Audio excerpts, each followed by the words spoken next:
You were trained to believe that the problem is a lack of confidence, money, or looks. But the truth is more uncomfortable. Modern man has been emotionally domesticated, taught to deny his own instincts and call that virtue. And while he tries to be understood, admired, and accepted, something silent happens deep in the female mind. Interest evaporates. Not out of cruelty, out of nature. This is where the fracture begins between what man believes and what truly governs desire. When Arthur Schopenhauer wrote that women are big children throughout their entire lives, an intermediate type between the child and the man, he wasn't making a moral attack, nor trying to be accepted. He was describing a raw psychological pattern, observed without social anesthesia. Schopenhauer spoke of impulses, not ideals, of real behavior, not speeches. And that's why he was rejected. Because men prefer a comfortable lie to a truth that demands strength to face.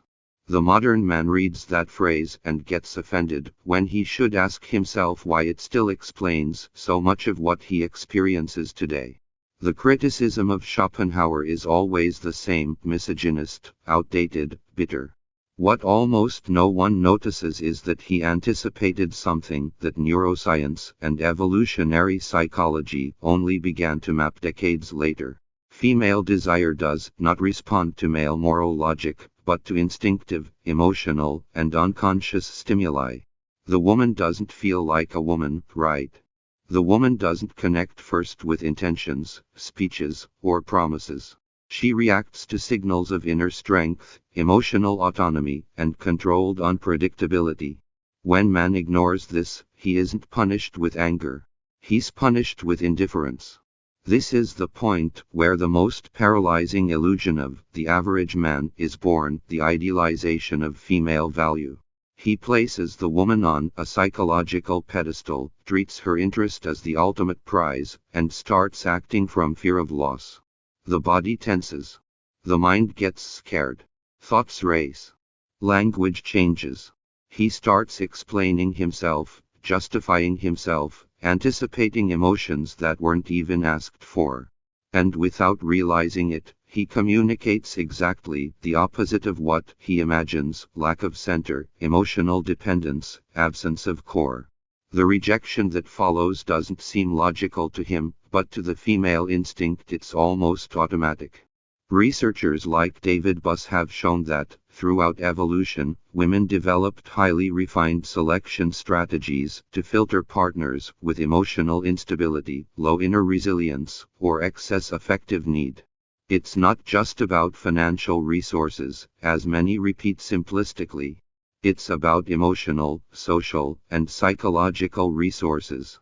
A man who gives himself too early, who invests before being invested in, who reveals everything before being read, triggers an ancient alarm in the female brain. It's not conscious contempt. It's instinctive self-protection. The result of this collective denial is a generation of informed, sensitive men, full of good intentions, and completely disposable in the game of desire. Men who do everything right and still get ignored. Men who believe that loving more will solve it, when in truth loving without a core only accelerates the loss of value. Schopenhauer tried to warn about this, not to create hate, but to destroy illusions. And every time an illusion falls, something stronger can be born in its place. This video isn't about attacking women. It's about freeing men from the lie that weakens them. There is a silent code that still governs female desire, regardless of era, discourse, or ideology. And as long as you don't understand that code, every rejection feels personal, every silence feels like humiliation, every withdrawal feels like injustice. When you understand it, everything shifts. The game doesn't become crueler. It becomes clear. The first step to regain control, presence, and emotional power. The invisible mistake that turns desire into repulsion. There is a silent moment when interest begins to die, and it almost never happens where the man imagines the problem is. It's not the clothes, not the line, not the appearance. The collapse happens when the man delivers emotional security before creating tension. When he anticipates effectively, the body loses firmness, the gaze seeks approval. Even if he doesn't say anything explicitly, the message has already been sent. He's too available. And availability, without challenge, doesn't generate attraction, it generates discard. The average man believes that showing feelings is maturity, when in truth it's just emotional haste disguised as virtue. By projecting expectation before being desired, he places himself in an inferior position without noticing. The woman doesn't feel that as affection. Her instinct reads it as fragility. And instinct doesn't argue, doesn't debate, doesn't explain. It just reacts. That's why so many good men are set aside without understanding why. They didn't fail morally. They failed biologically. The female mind was shaped over thousands of years to filter emotional risks.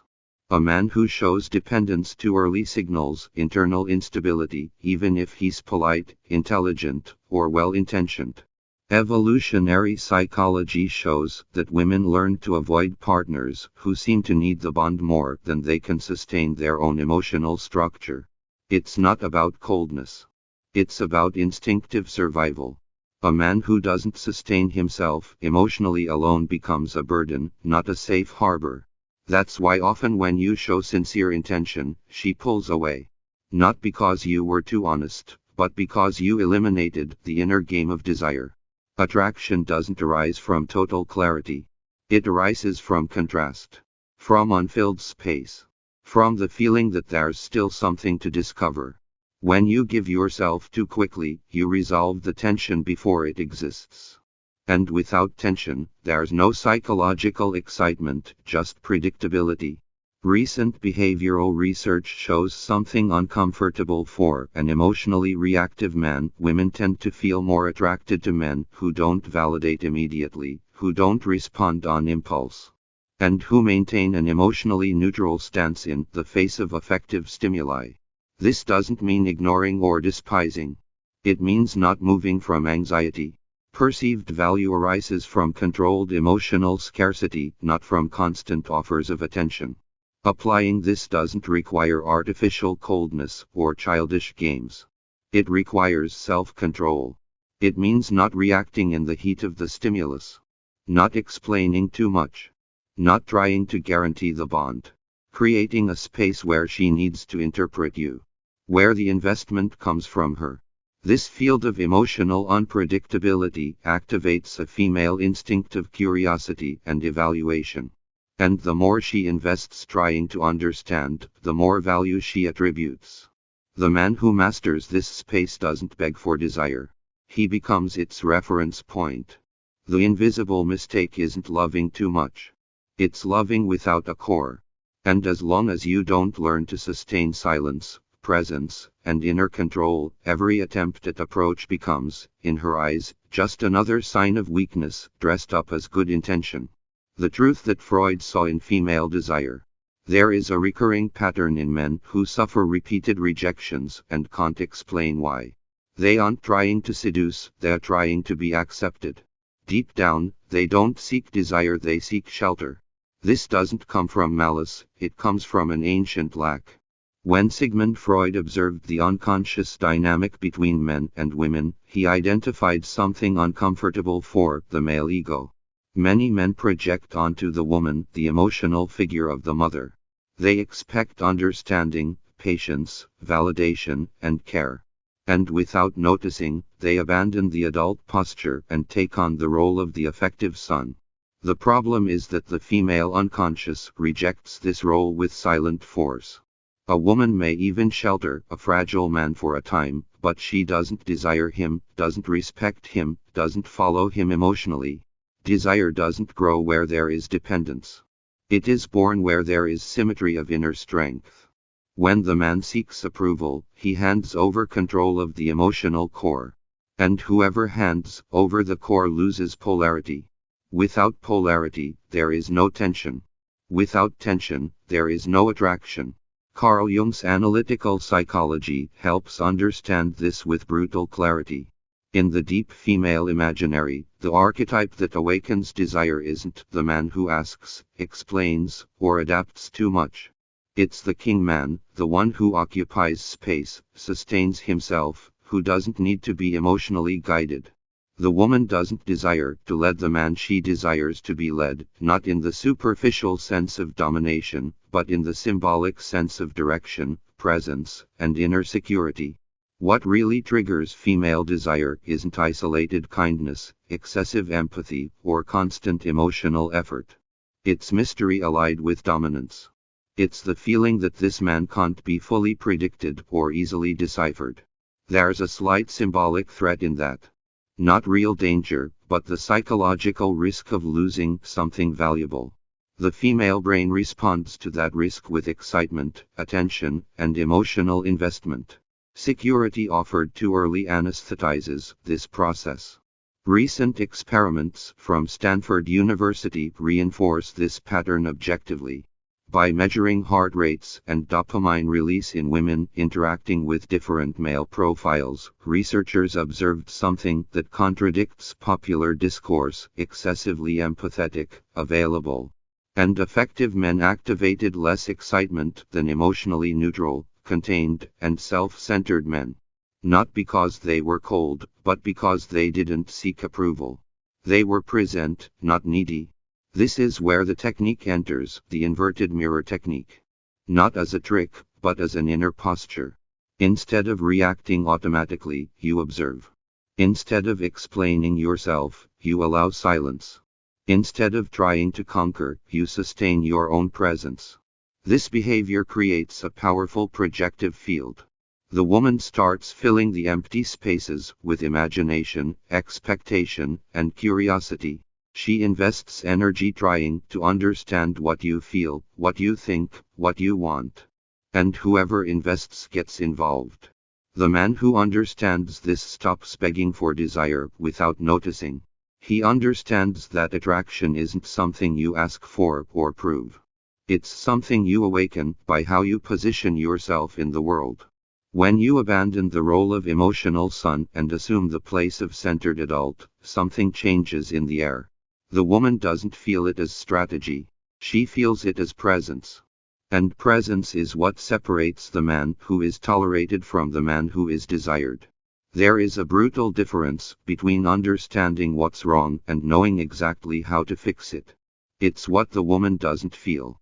Most men consume content, agree with everything, and still continue reacting, explaining themselves, and losing value in interactions. This happens because information without structure doesn't change behavior. The seduction code was created to solve this blind spot.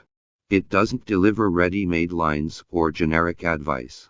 It teaches a psychological mechanism that organizes your emotional posture, your presence, and your way of conducting interactions, so that female desire is activated even before any deep conversation. This method is based on real psychology, value dynamics, and observable patterns of female behavior. It shows how to sustain tension without seeming distant, how to maintain inner control without becoming a character, and how to stop seeking validation without needing to ignore or disrespect the woman.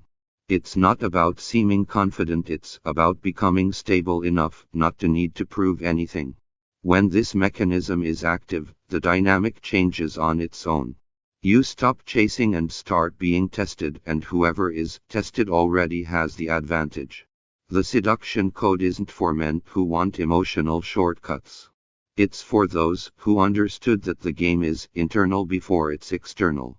Access is in the description and pinned comment. Why modern advice nullifies your masculine energy.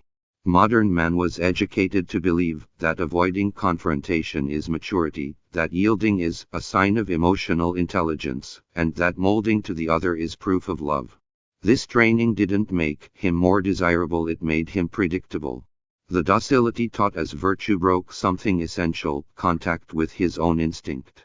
A man who avoids tension all the time doesn't transmit security, he transmits fear. And fear, even well-intentioned, never awakens desire. There is a subtle mistake disguised as empathy, trying to understand the woman before being centered in himself. The man starts analyzing every reaction of hers, every mood change, every silence. he displaces from his own core and starts orbiting the female emotional. At that point, the dynamic inverts. He stops being the reference and becomes the reflection. Excessive understanding doesn't create attraction because it doesn't create contrast. Desire is born when there are two clear poles, not when one dissolves to please the other. There is an invisible law that operates outside language, outside explanations, and outside good intentions. Women sense who commands their own reality in the rhythm of speech, in the pause between words, in the body that doesn't hurry. A man who reacts to everything demonstrates that he doesn't even let himself, and even without knowing how to explain it, the female instinct pulls away from men who mold too much, who ask too much, who ask emotional permission to exist.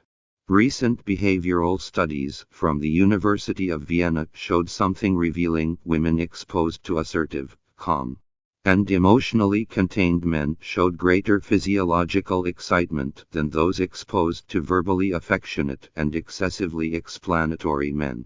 The galvanic skin response increased not with beautiful words, but with stable presence. Attraction followed the body, not the speech. Emotion and desire walk outside rational logic. This is where silent command enters. Not as authoritarianism, but as direction. A man who asks all the time what the woman wants communicates indecision. A man who affirms, leads, and chooses communicates security. Desire doesn't arise from effective submission, it arises from the feeling that someone knows where they're going. Directing isn't controlling the woman, it's controlling your own energy, showing that there is a path and that you are comfortable leading it. When you stop reacting and start directing, something changes in the emotional field. Interactions become simpler, lighter, and paradoxically more intense. You don't need to convince, explain, or justify. Your posture does the work. The man who recovers this core doesn't need to compete with other men or prove value. He becomes a fixed point amid emotional chaos. And where there is core, there is attraction. Modern advice failed because it taught men to negotiate their own instinct in exchange for approval. Recovering masculine energy doesn't require aggression or arrogance. It requires courage to sustain silence, decision, and presence. The man who understands this is no longer pushed by others' desire. He starts being followed. And that's the fundamental difference between the man who is tolerated and the man who is desired. Conclusion. The price of ignorance. The man that Schopenhauer tried to save. There are men who go through their entire lives believing they were rejected by bad luck, injustice, or not being enough. In truth, they were rejected because they never understood the game they were playing. Arthur Schopenhauer didn't try to comfort men. He tried to wake them up.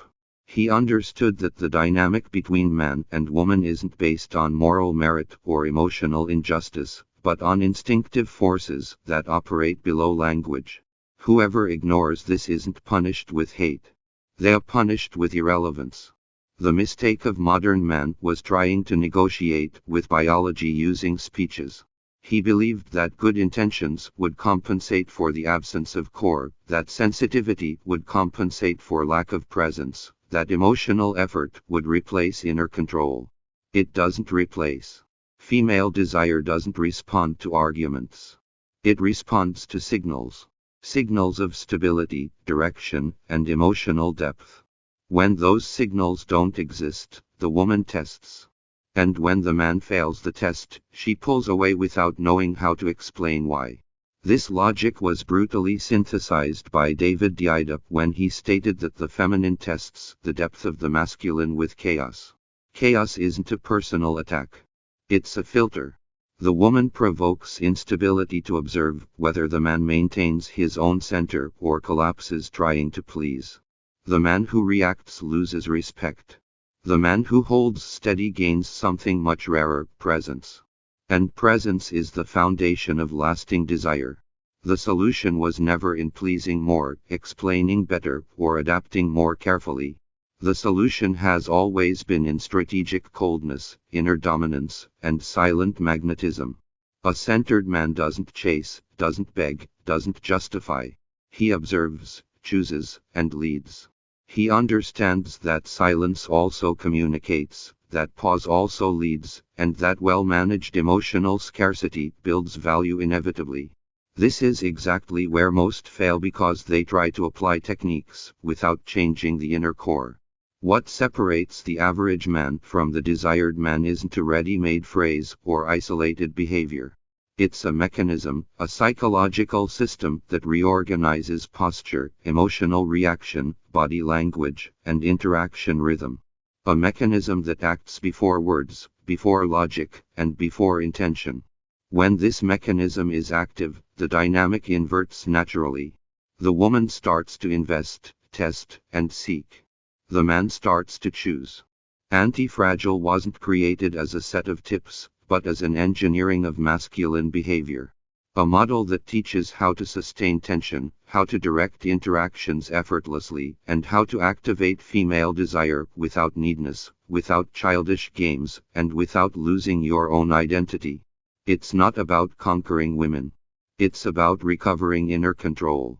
And when a man recovers inner control, the world around him responds. Some men will continue trying to prove value, repeating patterns, and accumulating silent frustration. Others will recognize that there is an invisible game being played all the time and that ignoring it has too high a price. The difference between them isn't luck, appearance, or money. It's who decided to understand the code and who chose to keep believing in comfortable illusions.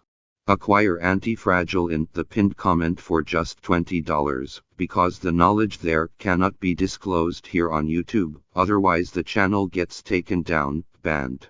Acquire it, because that way you help me and I help you. Forward, warriors.